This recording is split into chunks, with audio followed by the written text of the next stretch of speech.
તો રોજ જ્યારે આવો ત્યારે જરાક ઓમ બોલો, મંત્ર બોલો. હા, વિધાઉટ રીધમ. ત્ર્યંબકમ યજામહે સુગંધિમ પુષ્ટિવર્ધનમ ઉર્વારુકમિવ બંધના મૃત્યુર્મોક્ષીયમામૃતા.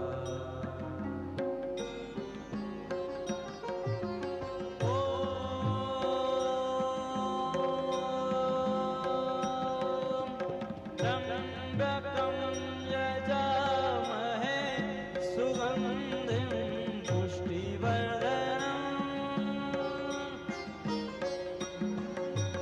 उर्वारुकमिव बन्धनात् मृत्युर्मोक्षीयमामृतात्. વાલા ભક્તજનો, જ્યારે શિવજીનો અભિષેક કરીએ ત્યારે આ મંત્ર બોલી અને આપણે અભિષેક કરવો. આ છે ને પ્રાર્થનાનો મંત્ર છે. કેવો લાગે છે? વેદનો મંત્ર પણ બહુ સહેલો છે. તમે યાદ રાખશો અર્થ. મંત્ર તો પછી પાકો કરવાનો, પણ અર્થ તો યાદ રાખજો ને. ઓમ. ઓમ એટલે પ્રણવ. ત્ર્યંબકમ. ત્રંબકમ નો અર્થ છે ત્રણ નેત્ર વાળા. અંબક. અંબક એટલે થાય આંખ, નેત્ર. ત્રંબકમ, ત્રણ નેત્ર વાળા ભગવાન શિવ. યજામહે, બીજો શબ્દ શું છે? યજામહે એટલે હું તમારી પૂજા કરું છું, હું તમારી ઉપાસના કરું છું. હે ત્રણ નેત્ર વાળા ભોળાનાથ, હું તમારી પૂજા કરું છું. સુગંધિમ પુષ્ટિવર્ધનમ, જેવી રીતે સુગંધી છે સર્વમાં વ્યાપીને, સર્વત્ર વ્યાપીને. અહીંયા અગરબત્તી સળગાવી હોય તો સુગંધ આખા કેમ્પસમાં ફેલાય જાય. એવી રીતે તમે સર્વત્ર વ્યાપીને સમગ્ર સૃષ્ટિનું પોષણ કરનારા છો. પોતાના ભક્તને આધ્યાત્મિક શક્તિ આપનારા છો, આધ્યાત્મિક રીતે એને પુષ્ટ કરનારા છો. ત્રંબકમ, ત્રણ નેત્ર વાળા. યજામહે, હે ભોળાનાથ, હું તમારી પૂજા કરું છું. તમે કેવા છો? તો કે સુગંધિમ પુષ્ટિવર્ધનમ, સુગંધી જેમ બધે વ્યાપે એમ તમે બધે વ્યાપીને સૌની આધ્યાત્મિક શક્તિને વધારનારા છે. ત્યાર પછીનો શબ્દ છે ઉર્વા રૂકમ. ઉર્વા રૂકમ. ઉર્વા રૂકમ નો અર્થ છે પાકેલું ફળ. કેવું? પાકેલું. જેમ કેરી પાકી જાય એટલે આપોઆપ ખડી જાય, એકદમ પાકી જાય એટલે ઓટોમેટિક ઝાડથી અલગ પડી જાય, ડાળથી. ઉર્વા રૂકમ ઈવ. ઈવ એટલે જેમ. જેવી રીતે પાકેલું ફળ એની ડાળીથી આપોઆપ નોખું પડી જાય છે, છૂટું પડી જાય છે, એવી રીતે ઉર્વા રૂકમ ઈવ બંધનાત મૃત્યોહો, મને મૃત્યુના બંધનમાંથી એવી રીતે છોડાવો, મુક્ત કરો. મોક્ષીય મામૃતા, બંધનથી મુકાવો, બંધનથી છોડાવો, પણ મોક્ષીયમાં એટલે અમને અમૃતત્વથી નહીં.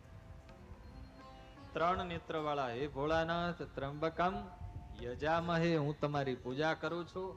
સુગંધિમ પુષ્ટિવર્ધનમ, સુગંધીની જેમ વ્યાપીને આપ પુષ્ટિને વધારનારા છો. ઉર્વા રૂકમ ઇવ બંધનાત મૃત્યોહો મોક્ષીય, મૃત્યુના બંધનથી પાકેલું ફળ જેમ છૂટું પડે એમ અમને બંધનથી મુક્ત કરો. માં અમૃતાત, અમને અમૃતત્વથી મોક્ષના માર્ગથી ક્યારેય અલગ નહીં કરતા. આવો મંત્રનો અર્થ છે. બીજો આપણે મંત્ર બોલીએ છીએ ઓમ નમઃ શિવાય. એનો અર્થ શું થાય? નમઃ, ન મમ ઇતિ નમઃ. આપણે જ્યારે પણ ઠાકોરજીને, ભગવાન વિષ્ણુને, નારાયણને, ભગવાન કૃષ્ણને કે સ્વામિનારાયણ ભગવાનની પૂજા કરીએ કે કોઈ પણ દેવની પૂજા કરીએ ત્યારે શું બોલીએ? વિષ્ણવે નમઃ, અગ્નયે નમઃ, કૃષ્ણાય નમઃ. નમઃ નો અર્થ છે પ્રભુ આ જે કંઈ હું અર્પણ કરું છું એમાં મારું કશું જ નથી. માણસ જ્યારે કંઈક કરે ત્યારે અહંકાર આવે. ભગવાનની સેવા પૂજા કે સત્કર્મ કરે તો એમાં પણ માયા મોરો બદલીને આવે.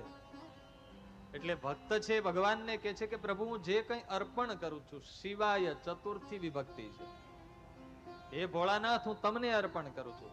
લક્ષ્મી નારાયણાય નમઃ,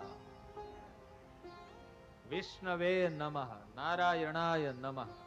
તમને અર્પણ કરું છું પણ આમાં મારું કંઈ છે નહીં. તવ તુભ્યમ તન મન ધન સુખ સંપત સબ કુછ હે તેરા, પ્રભુ સબ કુછ હે તેરા, તેરા તુજકો અર્પણ ક્યા લાગે મેરા. ઓમ જય જગદીશ હરી. વેદમાં આ મંત્ર હતો, પુરાણોમાં શિવનો મહિમા સમજાવાયો. ત્યાર પછીના જે આગમ શાસ્ત્રો આવ્યા એમણે શિવલિંગની પૂજાની વિધિ બતાવી. વેદમાં ખાલી મંત્ર હતો, ત્યાર પછી પુરાણો આવ્યા, એમાં શિવજીનો વિશેષ મહિમા સમજાવાયો. ત્યાર પછીના શાસ્ત્રોએ શિવ પૂજાની વિધિ બતાવી. પણ વાલા ભક્તજનો, સ્વામિનારાયણ ભગવાને તો કળશ ચડાવી દીધો. સ્વામિનારાયણ ભગવાને તો પોતાનું સંપ્રદાયનું બંધારણીય શાસ્ત્ર કહેવાય, શિક્ષાપત્રી, પોતાના સત્સંગી માટેના કોડ ઓફ કન્ડક્ટ, શું કરવું અને શું ન કરવું, એમાં 5 શ્લોકની અંદર શિવજી મહારાજની આજ્ઞા, શિવજી મહારાજના મંત્રો મૂકીને શિવજી મહારાજની પૂજા કરવી, શિવજી મહારાજની અમાન્ય રાખવી, એમને વંદન કરવા, શિવરાત્રીનું વ્રત રહેવું, આવી આજ્ઞાઓ કરી અને સત્સંગી માત્રને, નાના બાળકો, મહિલાઓ, પુરુષો, વડીલો, સાધુઓ, બ્રહ્મચારીઓ બધાને આજ્ઞા કરી. વાલા ભક્તજનો, મને નથી લાગતું કે કોઈ જગ્યાએ કોઈની આજ્ઞાવલીમાં, શિક્ષાવલીમાં આટલી સ્પષ્ટ રૂપમાં કે અમારા સત્સંગી હોય એને શ્રાવણ માસમાં શિવ પૂજા કરવી, શિવરાત્રીનું વ્રત કરવું, શિવાલય આવે તો દેવસ્થાનને વંદન કરવા, પંચાયતન દેવને મુખ્ય માનવા. સ્વામિનારાયણ ભગવાનની વાલા ભક્તજનો આ વ્યાપક અને આટલી ઉદાર ભાવનાને એકવાર તાલીઓથી વધાવો.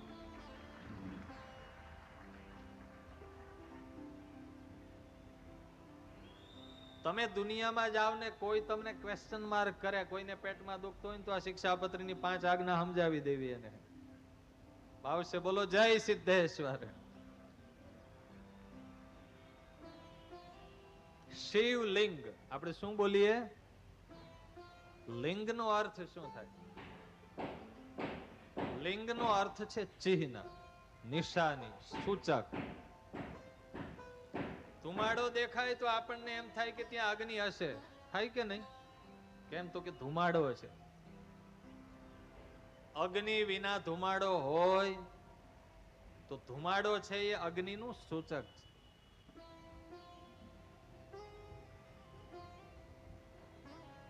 પગલા પડેલા હોય તો આપણને થાય કે કોઈ ચાલ્યું છે, કેમ તો કે પગલા છે એ વ્યક્તિનું સૂચક છે.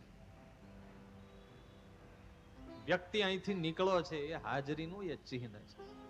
એવી રીતે લિંગનો અર્થ છે સૂચક. આ સૃષ્ટિમાં ભગવાન છે એ તો અવ્યક્ત છે, અદ્રશ્ય છે, અગોચર છે, પણ એ ભગવાનના અસ્તિત્વનું સૂચક, એને શું કહેવાય? લિંગ કહેવાય. શિવજીનું લિંગ એટલે શિવજીનું સૂચક. તો ઘણા પ્રશ્ન કરે કે શિવલિંગ તો પથ્થરનું હોય તો એને પથ્થર કહેવાય? કહેવાય. શ્રદ્ધા ન હોય તો કહેવાય. રાષ્ટ્રધ્વજ નું કપડું હોય એને બીજા કપડા જેવું કહેવાય? ગદ્દાર હોય તો બીજા કપડા જેવું માને, ને જો ભગત હોય, દેશભક્ત હોય તો શું માને? આ રાષ્ટ્રધ્વજ નું કપડું એ બીજા કપડા જેવું કપડું નથી.